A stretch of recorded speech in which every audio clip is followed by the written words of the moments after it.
You're just a number. What do you think might be the biggest misconception they have about online I payment? think I think you hit it on the head. Why do I have to put this in again? Why do I have to put this in again?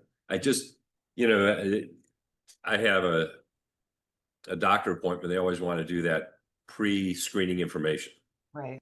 and they know my name. All Mhm. right. Um, consumers. One consumer said, "Why I put my phone number in, and they call that phone number? Why do they have to call that phone number? Because you can actually spoof where a phone's coming from. Mhm. So a lot of these things, as a consumer, you don't know, and it's very easy. And it's actually happened to me where I got called by some out of state police department Mhm. with some kind of speeding ticket or something, and I hadn't been there, but the number that showed up looked like that state's police department. Right. Even though it's from who knows where. God knows where, yeah, Timbuktu or thereabouts. Right. So, the consumer doesn't know all what's happened, and Mhm. what if something in particular happens with the merchant, they double down on the security on that aspect. Right.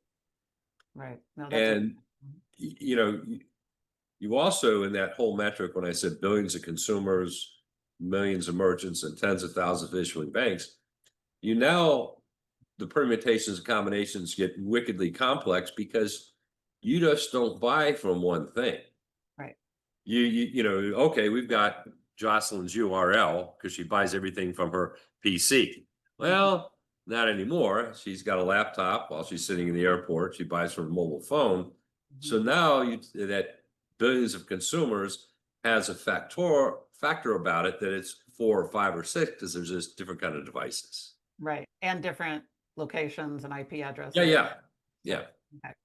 No, that's really interesting. And then seeing all these changes that you've witnessed now, I'm so glad to see you here in one piece, that your head hasn't exploded from everything that's happening with AI powered fraud and things coming in. But as you're watching what's happening with AI powered fraud schemes and hacks, and not only so the sophistication that AI is giving to cyber criminals, and then also just the sheer volume because of the automation of everything.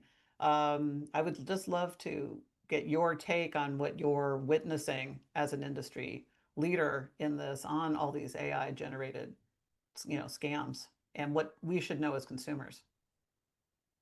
They're out to get you.